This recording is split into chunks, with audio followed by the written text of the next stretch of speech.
Hello guys, welcome to our channel. आज का हमारा टॉपिक है मॉडिफिकेशन ऑफ स्टेम। इससे पहले हम लोग कर चुके हैं स्टेम क्या होती है। जनरली जो पार्ट एयर के ऊपर है, मतलब जो आपका सॉइल से ऊपर है पार्ट, जो पार्ट हवा में है, that is known as stem. लेकिन आज हम कुछ ऐसी चीज़ें लाएंगे जहाँ पे आप उसको देख के बता ही नहीं सकते हैं कि ये स्टेम है। जैसे अब ये मेरे हाथ में ये 4 चीज़ें हैं, 30, ये सारा स्टेम है। ये सारी क्या है?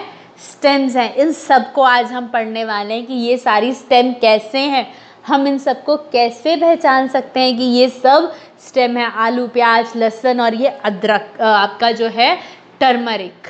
तो ये सारी की सारी स्टेम कैसे हैं, आज की वीडियो में आपको ये सब पता चलेगा। तो let's see modification of stem. इससे पहले हम लोगों ने रूट का मॉडिफिकेशन किया था कि रूट अपना सिंपल फंक्शन छोड़ के एब्जॉर्प्शन और कंडक्शन, अगर प्लांट को कुछ और ज़रूरत होती है तो उसके हिसाब से अपने आप को चेंज करती है। ऐसे ही स्टेम भी, जहाँ पे अगर एयर के अंदर मान लो उसका ग्रोथ हो रहा है बहुत ज़्यादा, तो उसका पतझड़ वाला मौसम है या वो बहुत लंबा हो के उसके पास इतना खाना नहीं है, वेस्ट हो रहा है, तो वो भी अपने अंदर मॉडिफाइड कर लेती है। क्या कर लेती है? मॉडिफाई। किस बेसिस पे अपने आप को मॉडिफाई करते हैं? Let's see. जो आपकी स्टेम है वो अपने आप को 3 तरीके से मॉडिफाई कर लेती है। एक तो अंडरग्राउंड, की ज़मीन के नीचे है। सब एरियल, आधी ज़मीन में है, आधी ज़मीन के ऊपर है, तो इसलिए सब एरियल की कुछ पार्ट ज़मीन के ऊपर है, कुछ पार्ट ज़मीन के नीचे भी है। फिर हवा में होते हुए भी अपने आप में मॉडिफिकेशन लेके आती है, सिंपल एक स्टेम की तरह, जो हमारा तना है उसकी तरह नहीं खड़ी होती है। जितने भी एरियल स्टेम्स हैं ये सारी वीक स्टेम होती हैं। क्या होती हैं? वीक स्टेम्ड प्लांट होते हैं। तो इनको सपोर्ट के लिए कुछ ना कुछ चाहिए होता है, तो एरियल वाले अपने अंदर जो है मॉडिफिकेशन जो है सपोर्ट के लिए लाते हैं। और जो सब एरियल वाले होते हैं उनको वेजिटेटिव प्रोपगेट करना पड़ता है। क्या करना पड़ता है? वेजिटेटिव प्रोपागेशन के लिए उन्हें चेंज करना पड़ता है। और जितने भी अंडरग्राउंड है ये सारी फूड स्टोरेज होती है। क्या होती है? Food storage. ये अपने अंदर खाना स्टोर करती हैं, जिसकी वजह से बहुत भारी हो जाती हैं और एक शेप ले लेती हैं। क्लियर? तो जितनी भी अंडरग्राउंड, अब सॉइल के नीचे तो हम क्या कहेंगे, अभी तक तो रूट्स पढ़ी थी हमने। स्टेम भी सॉइल के नीचे होती है। पता कैसे चलेगा कौन सी रूट है कौन सी स्टेम है? अरे भाई रुकिए, हर चीज़ का आंसर मिलेगा। ये भी मिलेगा कि तुम्हारे पास 2 अंडरग्राउंड चीज़ें हैं, तो तुम्हें पता करना है कौन सी रूट है और कौन सा स्टेम है। ट्यूबर याद है? टैप रूट में भी था, एडवेंटिशियस में भी था, यहाँ भी आ गया। तो कैसे करना है, कैसे पता चलेगा? लेकिन इसके ट्यूबर को हम जो है टैप रूट और एडवेंटिशियस रूट से अलग कर सकते हैं। तो आज का जो हम वीडियो में टॉपिक कवर करेंगे, अंडरग्राउंड स्टेम कवर करेंगे। क्या करेंगे? अंडरग्राउंड स्टेम 4 तरह की होती है, राइजोम, बल्ब, कॉम और ट्यूबर। तो ये चारों जो हैं उनके अंदर जो खाना स्टोर हो रहा है, किस तरीके से स्टोर हो रहा है, किस तरीके से उनका अरेंजमेंट है, उनके बेसिस पे किया हुआ है। क्या है? Rhizome, bulb, com, tuber. आप इसको कैसे कर सकते हैं? Total RBCs. क्या कर सकते हैं? Total RBCs. टी से ट्यूबर, राइजोम, बी से क्या था? Bulb, com. ये सारे क्या हैं? Underground, under total RBCs. या हम इसको ऐसे भी कर सकते हैं, अंडर एनसीईआरटी होता है, बीसीईआरटी, अंडर बीसीईआरटी। जो भी ट्रिक आपको इजी लगे आप वो ट्रिक यूज़ करके इसको लर्न कर सकते हैं। क्या कर सकते हैं? लर्न कर सकते हैं, जो भी आपको इजी लगे, चाहे टोटल आरबीसी चाहे अंडर बीआरसीटी। तो अभी हम इनको देखते हैं, अंडरग्राउंड स्टेम होती क्या है, क्यों आती है, कैसे आती है।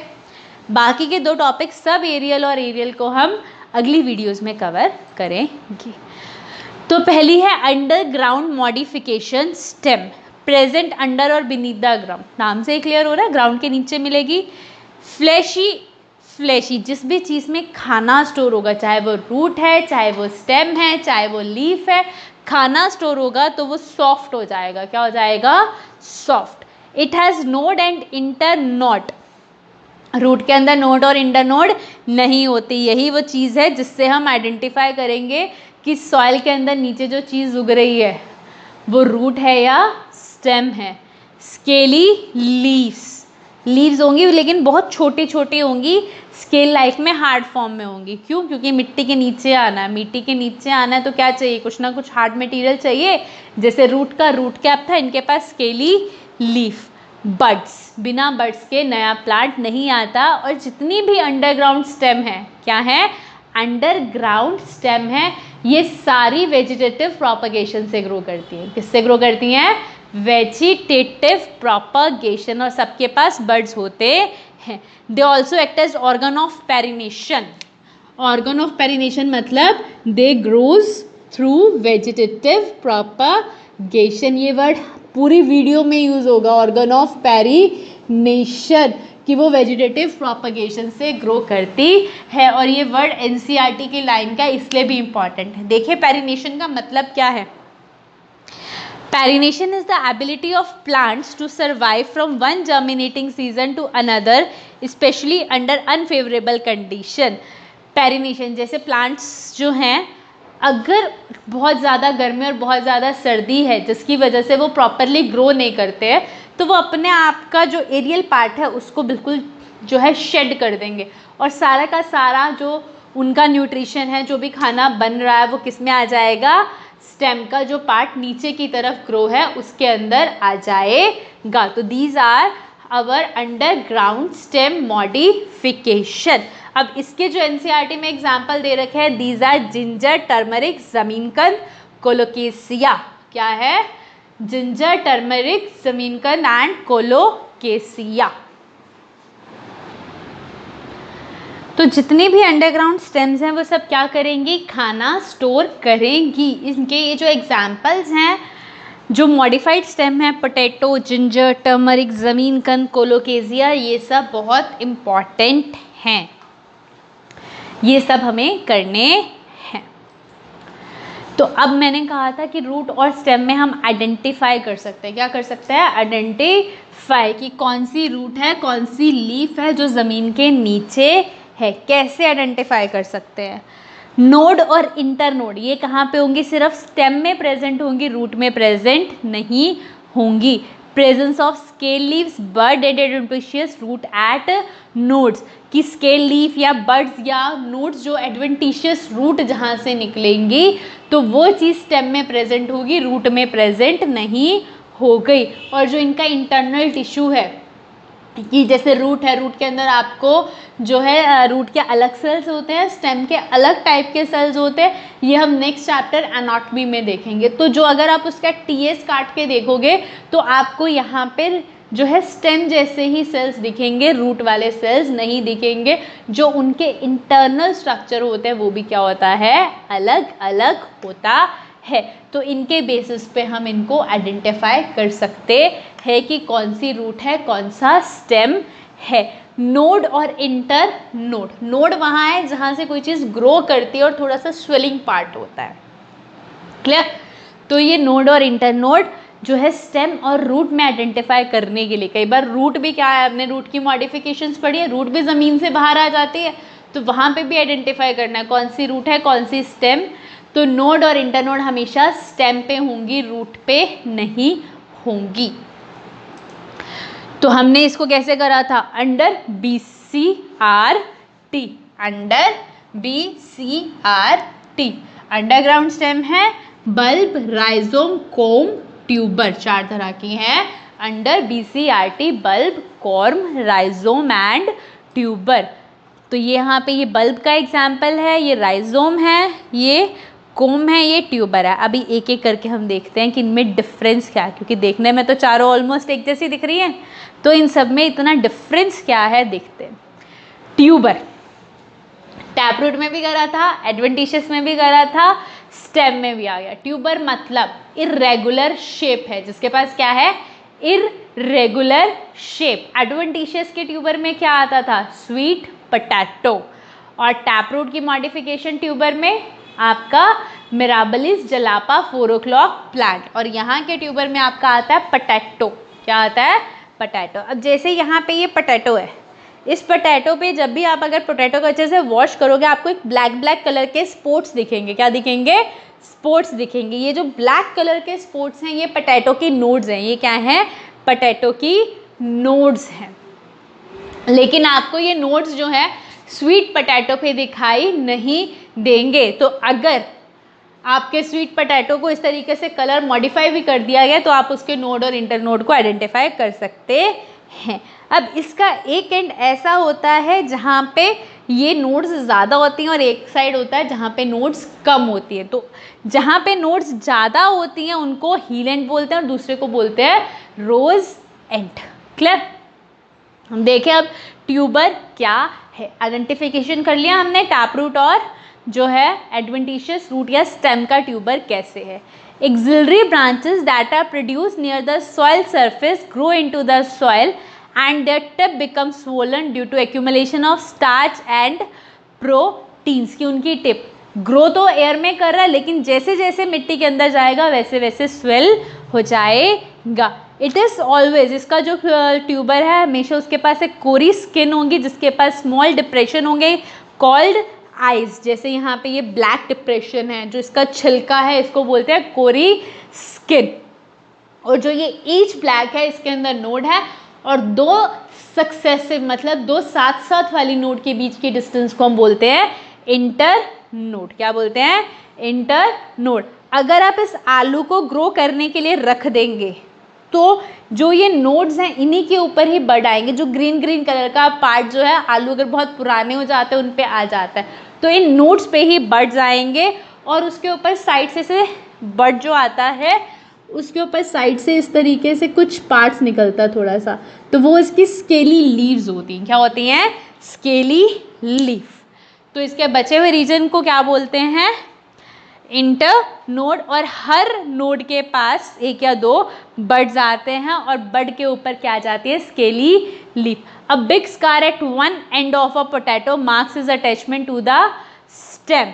Heal end face of potato has lesser node. अब यहाँ पे अगर हम ये पोटैटो देखें तो इस पोटैटो के ये वाला पार्ट जो यहाँ पे ये वाला पार्ट है तो यहाँ से पता चल रहा है कि ये स्टेम के साथ कनेक्टेड था। अगर हम इधर से देखें तो यहाँ से हमें कोई पार्ट ऐसा नहीं दिख रहा है, तो यहाँ पे एक स्टेम का रेजिड्यू भी दिख रहा है कि ये जो मेन स्टेम से था यहाँ से अटैच था।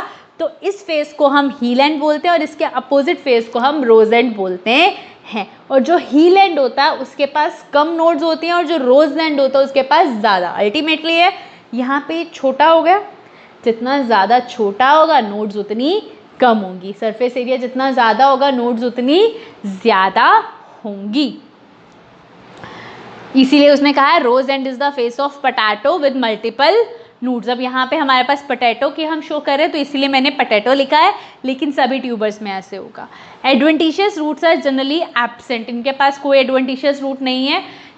अंडरग्राउंड स्टेम के पास कौन सी तरह की मॉडिफाइड रूट होती हैं? कॉन्ट्रैक्टाइल या पुल रूट। तो ये यहाँ पे इनको कॉन्ट्रैक्टाइल या पुल रूट की ज़रूरत क्यों नहीं है? क्योंकि ये स्टेम के साथ कनेक्टेड है, तो यहाँ पे ये स्टेम ही इनके पुल रूट का काम कर रही है। इनको प्रॉपर पुल रूट की ज़रूरत नहीं है। फिर फूड स्टोरेज है और ऑर्गन ऑफ पैरिनेशन, ये चारों अंडरग्राउंड स्टेम में आएगा। For favourable conditions for growth favourable conditions are necessary, मतलब ऑर्गन ऑफ पैरिनेशन है ये कि जब फेवरेबल कंडीशन होंगी तभी ग्रो करेगा, अदरवाइज ग्रो नहीं करेगा। फंक्शन क्या है? अंडरग्राउंड क्या काम करेगी? Food storage. एग्जाम्पल पोटैटो जिसका बोटेनिकल नेम है सोलेनम ट्यूबरोसम, जेरूसेलम आर्टिचोके, इसको कॉमनली आर्टिचोके भी बोलते हैं, जेरूसेलम आर्टिचोक, हेलिएंथस ट्यूबरोसस जो पोटैटो जैसा ही होता है। क्लियर?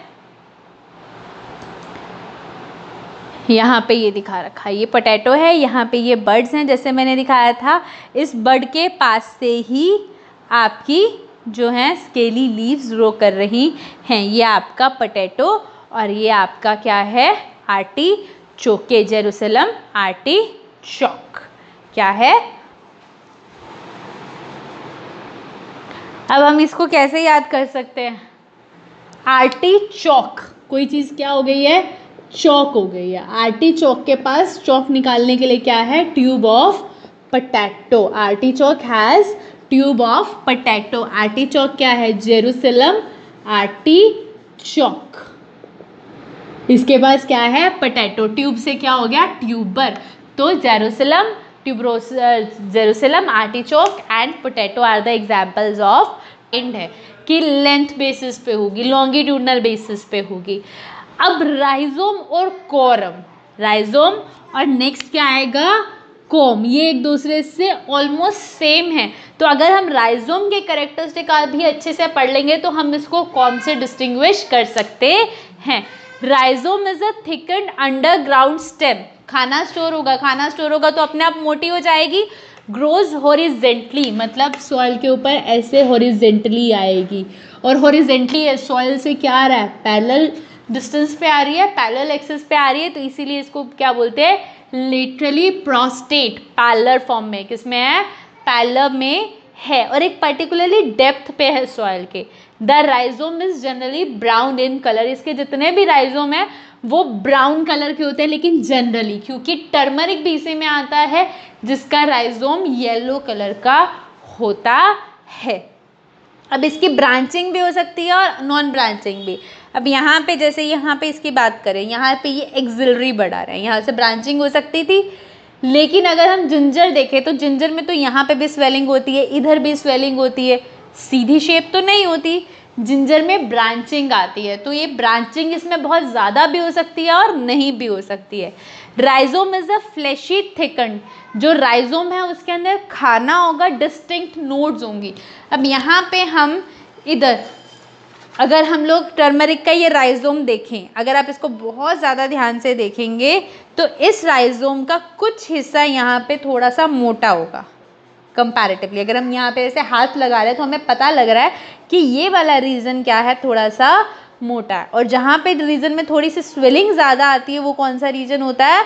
नोड। तो इनके बेसिस पे हम यहाँ की नोड और इंटरनोड को आइडेंटिफाई कर सकते हैं, इसीलिए वर्ड लिखा है rhizome is fleshy thickened with distinct. Distinct मतलब आप आइडेंटिफाई कर सकते हैं उसके नोड्स कहाँ पे और उसके इंटरनोड्स कहाँ पे। दो सक्सेसिव नोड के बीच का distance is a internode. Node के ऊपर ड्राई स्केली लीव्स हैं और एक्सिलरी बड्स हैं, जहाँ पे अब यही है, ये एक्सिलरी बड है। क्या है? एक्सिलरी बड। और जो बड यहाँ पे है इस पे, ये वाला बड आगे वाला, ये टर्मिनल बड है। कौन सा बड है? टर्मिनल बड। लेकिन टर्मिनल बड सब पे प्रेजेंट नहीं होता, टर्मरिक पे प्रेजेंट है। एडवेंटिशियस रूट, जहाँ पे नीचे से थोड़े थोड़े रूट्स आती हैं, कॉन्ट्रैक्टाइल या पुल रूट्स की हमने बात करी थी जब हमने एडवेंटिशियस रूट की मॉडिफिकेशन करी थी, जो उसको एक पर्टिकुलरली पोजीशन पे रखती हैं। यहाँ पे वर्ड था ना पर्टिकुलरली डेप्थ, तो पर्टिकुलर डेप्थ पे रखता कौन है? कॉन्ट्रैक्टाइल या पुल रूट्स इसको एक पर्टिकुलरली डेप्थ पे रखती हैं। काम क्या है इसका? फूड स्टोर करना। क्या काम है इसका? फूड स्टोर करना और वेजिटेटिव प्रोपेगेट करना। मैंने कहा था ये चारों रूट्स का काम, चारों स्टेम का काम आएगा, चाहे वो राइजोम है, चाहे वो कोर्म है, चाहे वो ट्यूबर है, चाहे वो बल्ब्स हैं, सभी के सभी वेजिटेटिव प्रोपेगेट करते हैं। अब in ginger axis is sympodial. Sympodial मतलब अगर आपने जिंजर देखी हो तो यहाँ पे ऐसे ऐसे ऐसे ऐसे ब्रांचेस आती हैं, किसी भी फॉर्म में आ जाती है, जैसे ये है, यहाँ पे ये ब्रांचेस आ रही है, तो यहाँ पे बहुत सारी एक्सेस आ रही है। ऐसा तो नहीं है एक पर्टिकुलरली एक्सेस आ रही है, एक एक्सेस ऐसे जा रही है, कैसे जा रही है, कैसे जा रही है, तो बहुत सारी एक्सेस मिलके बना है, तो दिस इज सिम्पोडियल। ये क्या है? सिम्पोडियल। लेकिन अगर हम लोटस के राइजोम की बात करें तो वो बिल्कुल ऐसे होता है, उसके पास एक एक्सेस है, कोई भी ब्रांचिंग नहीं होती है, एक सिंगल एक्सेस जाती है, तो उसको क्या बोलते हैं? मोनोपोडियल। क्या बोलते हैं? मोनोपोडियल। तो ब्रांचिंग के फॉर्म पे दो तरह के राइजोम है, sympodial and monopodial.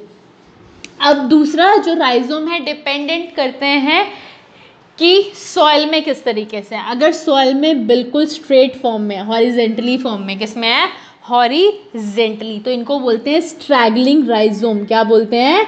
Struggling rhizome. ये है आपका जिंजर है, टर्मरिक है। अगर हम यहाँ पे इनको देखें, ये सॉइल में है, हॉरिजेंटल फॉर्म में। किसमें है? हॉरिजेंटल। तो ये है आपके स्ट्रैगलिंग राइजोम। क्या है? Struggling rhizome. अगर ये एक एक्सिस पे हो, क्या हो? एक्सिस पे हो, ऐसे थोड़े से टिल्टेड फॉर्म में हो, इस तरीके से, तो यहाँ पे अब 90 डिग्री एंगल की बजाय एंगल चेंज हो गया, तो ये आपके हो जाएंगे रूट स्टोक राइजोम। क्या हो जाएंगे? Root stock rhizome. तो राइजोम क्या होंगे? थिकंड होंगे, हॉरिजेंटल फॉर्म में होंगे, जो है सॉइल के नीचे होंगे। अगर इनमें ब्रांचिंग है तो सिम्पोडियल राइजोम, अगर नहीं ब्रांचिंग है तो मोनोपोडियल। अगर स्ट्रेट फॉर्म में है तो आपके स्ट्रैगलिंग, और अगर किसी एंगल पे है तो आपका रूट स्टॉक। क्या है? Root stock. अब नेक्स्ट चीज क्या आएगी? हमने क्या पढ़ना है? इसका एग्जाम्पल्स पढ़ने। क्या पढ़ने हैं? एग्जाम्पल्स। तो एग्जाम्पल्स के लिए एक ट्रिक है मेरे पास। क्या है? इसके एग्जाम्पल्स हैं जिंजर, टर्मरिक, बनाना, बैम्बू, ड्रायो, पटैरस और लोटस। लो, डरका, बम्बू बना जीटी रोड पे। कहाँ? जीटी रोड पे। रोड पे तो आ गया राइजोम। क्या आ गया? राइजोम। क्या है? राइजोम। लो से आ गया आपका लोटस। क्या आ गया? लोटस। डर से ड्रायो पटैरस। क्या आ गया? ड्रायो पटैरस। बैम्बू, बना से बनाना। क्या है? बनाना। Ginger, turmeric. क्या है? Ginger turmeric. लो, डरका, बम्बू बना जीटी रोड पे, lotus, dryopteris, bamboo, banana, ginger, turmeric. ये सब किसके एग्जाम्पल हैं? राइजोम के। तो आप इसको इस तरीके से याद कर सकते हैं। अब मैंने क्या बताया था? राइजोम और कॉरम ऑलमोस्ट क्या है? सेम है। तो इनको आइडेंटिफाई करने के लिए इनमें बहुत थोड़े थोड़े डिफरेंसेस हैं। देखें फिर अब हम इनमें क्या डिफरेंस है। कॉरम क्या है? अंडरग्राउंड डेप्थ मॉडिफिकेशन है मेन स्टेम की, मोर डायमीटर देन लेंथ। वहां पे डायमीटर क्या होगा? ज्यादा होगा, और लेंथ क्या होगी? छोटी होगी। तो मतलब इस तरीके से आएगा। यहाँ पे इसका डायमीटर ज्यादा है, लेंथ कम है। ये क्या है? ज्यादा है, और ये वाला पार्ट क्या है? लेस है। अब वहां पे जिंजर पे हमने कहाँ देखा था? लॉन्गिट्यूडनी। डायमीटर कम था, लेंथ ज़्यादा जो है उस फॉर्म में था, फ्लैटेंड बॉस में था। इट इज़ मोर और less spherical with the flattened base. जो नीचे वाला बेस होगा क्या होगा? फ्लैटेंड होगा। अब इसके पास डिस्टिंक्ट नोड और एंटी नोड है। अब इसका एग्जाम्पल होती है अरबी कोलोकेसिया। क्या है? अरबी कोलोकेसिया। यहाँ पे अरबी जब हम देखते हैं तो इस तरीके के अरबी के अंदर ब्राउन और लाइट ब्राउन कलर के पार्ट्स दिखते हैं। तो जो वो डार्क ब्राउन होता है वो नोड्स होता है, और उनके बीच का जो डिस्टेंस है वो आपका क्या होता है? Inter node. उसमें भी अरबी में भी ब्रांचेस निकलती हैं छोटी छोटी, वहां से बड्स निकलते हैं। क्या निकलते हैं? बड्स, जो ऑर्गन ऑफ पैरिनेशन का काम करते हैं। क्या करते हैं? ऑर्गन ऑफ पैरिनेशन का काम करते हैं। Adventitious root arise from its base और all over the body. Rhizome में सिर्फ बेस से आ रही थी, यहाँ पे बेस से भी आ सकती है और पूरी बॉडी से भी आ सकती है। इट हैज़ द कॉन्ट्रेक्टाइल और pull root so that corm remains at a particular depth. तो इसके पास वो रूट्स ज़्यादा होंगी। फूड स्टोरेज सबका काम है। Organ of perennation, vegetative propagation. The corm stores food material and tuberous in generally non green in colour. Rhizome में generally brown colour था, यहाँ पे ब्राउन की जगह कुछ भी आ जाएगा लेकिन ग्रीन नहीं होगा। इसका ये जो एग्जाम्पल है ज़मीनकंद, बहुत इम्पॉर्टेंट है। क्या है? ज़मीनकंद बहुत इम्पॉर्टेंट है। यहाँ पे ये ज़मीनकंद का कॉम है, तो यहाँ पे ये वर्टिकुलर ही है, डायमीटर ज़्यादा है। अब यहाँ पे डॉटर कॉम्स हैं, बर्ड्स की फॉर्म में आ गए हैं। अब इसके एग्जाम्पल हम लोग कैसे याद कर सकते हैं? ज़मीन पे ग्लैड हैं अली, कोला एंड क्रॉक। जमीन से हो गया आपका ज़मीनकंद ग्लैडुलस, एलिया, colocasia and crocus. Alocasia, colocasia and crocus. तो यहाँ पे एलोकेसिया में दोनों तरह के हैं, कौन का फॉर्म, जमीनकन, gladiolus, alocasia, colocasia and crocus. Next है बल्ब। क्या है? बल्ब। कि बल्ब किस तरीके से बनते हैं। अब यहाँ पे इनको बल्ब इसलिए बोला जाता है, जनरली राउंड फॉर्म होती है और बल्ब जैसी शेप होती है। इसके अंदर ये ऑनियन और गार्लिक आते हैं, तो यहाँ पे स्फेरिकल शेप है ऑलमोस्ट, तो इसीलिए इसका नाम क्या रखा गया है? बल्ब रखा गया है। It is a highly condensed discoid stem, its upper surface a terminal bud and many fleshy scale leaves are present. किसके ऊपर क्या होगा? एक टर्मिनल बड होगा, यहाँ पे टर्मिनल पे आता है, और जिसके ऊपर स्केली लीव्स आएगी। क्या आएंगी? Scaly leaves. यहाँ से टर्मिनल पे इस बड से आएगा और यहीं से स्केली लीव्स आएंगी। Fleshy leaf base are arrange in a concentric manner. जो फ्लैशी लीफ बेसिस, अगर हम प्याज की बात करें तो यहाँ पे अगर हम इस प्याज को काटेंगे, तो जैसे हम इस प्याज को काटेंगे तो कंसेंट्रिक, एक सेंटर की फॉर्म में आ रहा है ये प्याज, एक लेयर्स की फॉर्म में आ रहा है, तो ये बता रहा है कि ये कंसेंट्रिक फॉर्म में होती हैं और सारा बल्ब एक पेरिफेरल ड्राई मेम्ब्रेस या स्केली लीफ बेस। यहाँ पे ये जो है ये लीव्स हैं, इसकी क्या है? लीव्स हैं। जो सेंटर वाला पार्ट है वो स्टेम है, जो सबसे बाहर ये वाली लेयर है, ये वाली लेयर कैसी है? ड्राई है, तो इसको बोलते हैं स्केली लीफ, और स्केली लीफ का दूसरा नाम है ट्यूनिक। क्या नाम है? Tunic. A cluster of adventitious root arise from the base of the bulb. यहाँ से ये जो आ रहा है, these are the adventitious root. In spring onion scape is present. जैसे यहाँ से हरा प्याज जो आता है, हरे प्याज में जो आपका कौन सा पार्ट है? ग्रीन ग्रीन सा जो पार्ट होता है आगे का, उस पार्ट को बोलते हैं स्केप, जो कि हवा में होता है प्लांट ग्रो करने के लिए। अब ये जो बल्ब्स हैं दो तरह के हो सकते हैं, tunicated and compound tunicated. Tunicated मतलब जिसके ऊपर एक लेयर है। अब प्याज पे ऊपर भी यहाँ पे एक लेयर है और आपके लहसुन के ऊपर भी है, लेकिन गार्लिक में क्या होगा? गार्लिक में इस लेयर के साथ अंदर की जो आपकी लेयर्स हैं उनके ऊपर भी एक ट्यूनिक प्रेजेंट होती है। बाहर की लेयर भी है और अंदर की भी है, तो एक गार्लिक के ऊपर दो लेयर है, एक कंप्लीट गार्लिक की लेयर और एक इसकी अपनी खुद की लेयर। तो दो लेयर है, तो इसलिए इसको बोलते हैं कंपाउंड ट्यूनिकेटेड। क्या बोलते हैं? Compound tunicated. अब यहाँ पे एक सिंगल लेयर है, यहाँ से स्केप निकलेगा, यहाँ से ये क्या थी? एडवेंटिशियस रूट, इस तरीके से आएगा। यहाँ से ये रूट्स हैं, ये स्केप है, निकलेगा। अब यहाँ पे ये इसकी भी फ्लैशी लीव्स हैं, कंसेंट्रिक फॉर्म में अरेंज है। एक ट्यूनिकेटेड इसका पूरे का है और एक ट्यूनिक इसका अपना है, एक इसका अपना है। क्लियर है?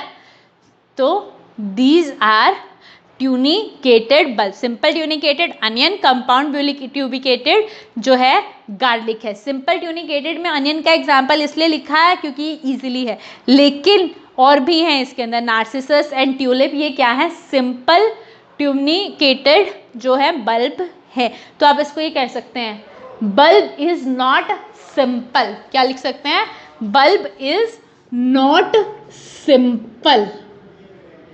तो बल्ब, आपका बल्ब का एग्जाम्पल आ जाएगा नार्सिसस, अनियन, ट्यूलिप। क्या है? Narcissus, onion, tulip. अब यहाँ पे अनियन और गार्लिक का जो है बायोलॉजिकल नेम बहुत इंपॉर्टेंट है। क्यों? अनियन को बोलते हैं एलियम सीपा और गार्लिक को बोलते हैं एलियम सटाइवम। ऑलमोस्ट सेम है, तो अगर हमें इनके बायोलॉजिकल नेम नहीं पता तो हम सिंपल में कंपाउंड का ऑप्शन टिक कराएंगे और कंपाउंड में सिंपल का टिक कर आएंगे। तो कंपाउंड ट्यूनिकेटेड गार्लिक है, इसमें क्या है? बल्ब के पास एक पूरा बाहर का भी क्लोव है और खुद की इंडिविजुअल ट्यूनिक भी है। अब दूसरी तरह का जो बल्ब है आपका वो है नॉन ट्यूनिकेटेड, जिसके पास कोई भी लेयर नहीं है। लिली का बल्ब है, लिली फ्लावर, लिलियम बल्बी बेरा। यहाँ पे इसके पास कोई भी ट्यूनिक नहीं है, सीधा सीधा ये बल्ब आ गया, यहाँ पे इसकी रूट्स जड़ी हुई हैं। तो ऐसे जो आपका बल्ब है इसको हम बोलते हैं नॉन ट्यूनिकेटेड बल्ब। क्या है? Non tunicated bulb. कितने तरह के बल्ब हैं? दो, ट्यूनिकेटेड एंड नॉन ट्यूनिकेटेड। जिनके पास ट्यूनिक है, आउटर लेयर है, वो ट्यूनिकेटेड। ट्यूनिकेटेड कितने तरह के हैं? दो, सिंपल एंड कंपाउंड, सिंपल जिनके पास एक ही ट्यूनिक है, कंपाउंड जिनके पास पूरी ट्यूनिक भी है और अपनी इंडिविजुअल भी है। सिंपल का example Narcissus, onion and tulip, और जो आपका अनियन है उसका एग्जांपल है सिंपल का, और कंपाउंड का एग्जांपल है गार्लिक। नॉन ट्यूनिकेटेड जिसके पास कोई भी ट्यूनिक नहीं है, जिसके पास कोई भी ट्यूनिक अवेलेबल नहीं है। अब नेक्स्ट हम करते हैं इस पूरी स्लाइड में जो हमने अंडरग्राउंड किया है, इस पूरे को फटाफट से झटपट 1 मिनट में रिकैप ले लेते हैं। हमने कितनी तरह की करी थी? अंडर BCRT या टोटल RBCs, अंडर BCRT या फिर टोटल RBS। अब हमने बी से क्या कहा था? बल्ब। बल्ब में क्या कहा था? Bulb is not simple. Narcissus, onion, onion का biological name allium cepa, tulip. और कंपाउंड बल्ब किसमें था? एक ही था आपका allium sativum, that is garlic. फिर नॉन ट्यूनिकेटेड किसमें था? लिली। किसमें था? Lily, lilium bulbiferum. तो बल्ब था, स्फेरिकल शेप होगा, एडवेंटिशियस रूट होगा, कंसेंट्रिक मैनर में लीफ अरेंज होंगी, जो एयर में पार्ट आएगा उसको हम बोलेंगे स्केप। फिर क्या था? कॉरम। कॉरम क्या होंगे आपके? कॉरम होंगे जो आपके वर्टिकली आएंगे, जिसका डायमीटर ज़्यादा होगा और लेंथ कम होगी, मतलब छोटे और मोटे होंगे। क्या होंगे? छोटे और मोटे। जमीन पे ग्लैड हैं अली कोला, जमीन से क्या हो जाएगा? जमीन कंद। क्या हो जाएगा? जमीन कंद, ग्लैडियोलस। एलोकेसिया, एलोकेसिया की भी बहुत सारी स्पीशीज होती हैं, कुछ स्पीशीज आपकी कॉम में है, कुछ राइजोम में, ऑलमोस्ट सेम है। कोला से कोलाकेसिया अरबी, क्रोकस, सैफरन। तो इन सब के जो है स्टेम मॉडिफाइड फॉर्म में होती है। अंडर BCRT, बी कर लिया हमने, सी कर लिया, आर। राइजोम, लो डर का बम्बू बना रोड पे, लो से लोटस, डर से ड्रायोपटेरस। बैम्बू एज सच था बनाना, जी से जिंजर, टी से टर्मरिक, रोड से क्या जाएगा? राइजोम। फिर उसके बाद में टी था, टी से टोटल भी था, टोटल RBCs, या हम इसको कह सकते हैं टोटल से जेरू has a tube of potato. इसका दूसरा नाम क्या था? आर्टिचोक। तो artichoke has a tube of potato, tube से क्या था? ट्यूबर। आर्टिचोक एग्जाम्पल है, और पोटैटो, पोटैटो का biological name solanum tuberosum, artichoke का biological name helianthus tuberosus. I hope आपको ये सारे एग्जाम्पल्स जो है मेमोराइज हो गए होंगे। अगर आपको कुछ हेल्प है, अगर आपको ये वीडियोस कंटिन्यू चाहिए, like share and subscribe our channel. Thank you.